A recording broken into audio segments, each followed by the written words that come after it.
Moisés, ele entrou nas trevas da ignorância e ele assim atingiu uma união com o que ultrapassa todo entendimento.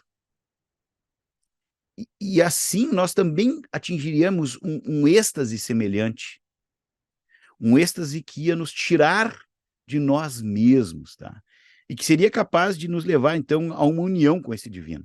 A emanação, ela se torna um transbordamento apaixonado, voluntário de amor ao Deus, de amor a esse divino, tá?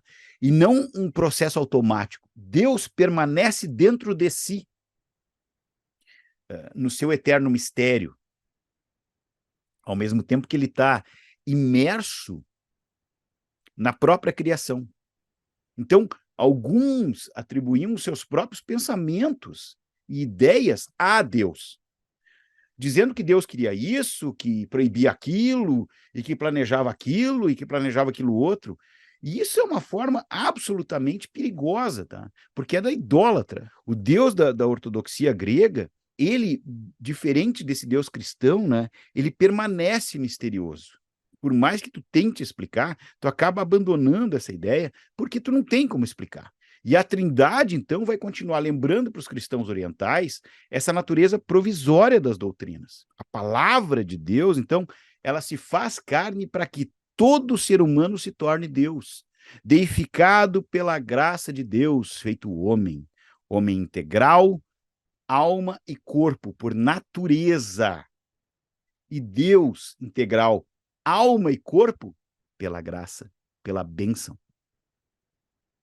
Assim como a iluminação, tá, e o estado búdico não envolvem uma invasão por parte de uma realidade sobrenatural, mas consiste fundamentalmente de um aprimoramento dos poderes que tu tem dentro de ti, dos poderes naturais à humanidade, tá?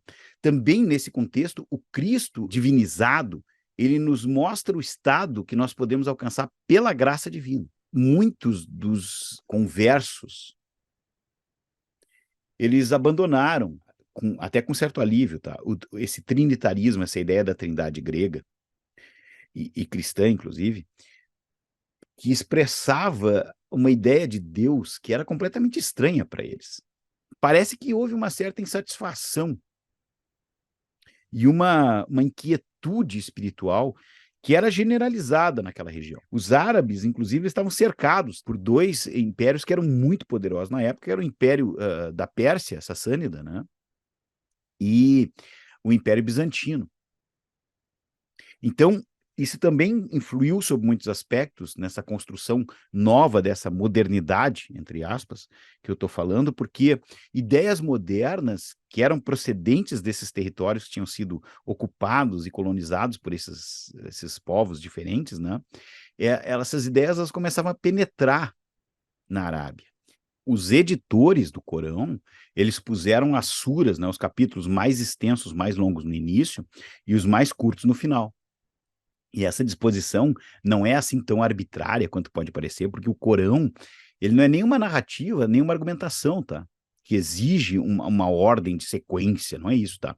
Pelo contrário, o Corão, ele é um livro que reflete sobre vários temas. Ele reflete sobre a presença de Deus no mundo, a vida dos profetas e até sobre o juízo final, tá? Para um ocidental que é incapaz de apreciar a beleza do árabe, o árabe é uma língua poética, o árabe é uma língua profunda, é uma língua cheia de sutilezas.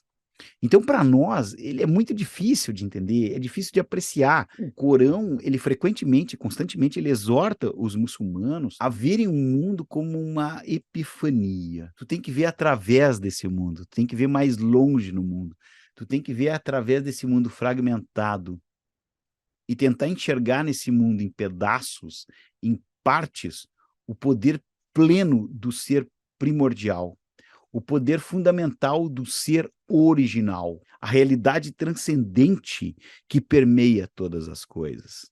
Eles não devem abdicar, eles não devem lançar a mão da razão, mas olhar o mundo com muita atenção, com muita curiosidade. E foi essa atitude que mais tarde possibilitou aos islâmicos construir uma fecunda tradição de ciências naturais, ao contrário do que aconteceu no cristianismo, que perseguiu a ciência, que destruiu a ciência, que queimou pensadores vivos em praças públicas. Era o Corão que impedia que Deus fosse uma realidade exterior, como acabou sendo para muitos cristãos, né?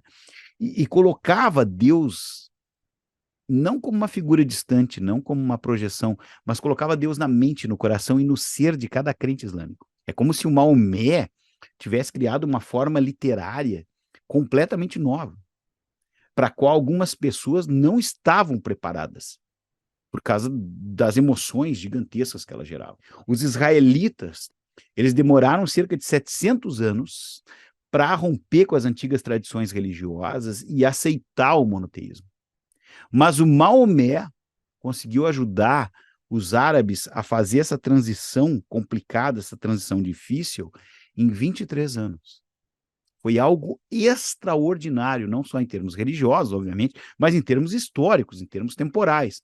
O Maomé, como poeta e como profeta, e o Corão, né, tanto como texto quanto como alegoria, eles constituem, então, sem dúvida nenhuma, um exemplo impressionante da profunda congruência que existe entre a arte e a religião.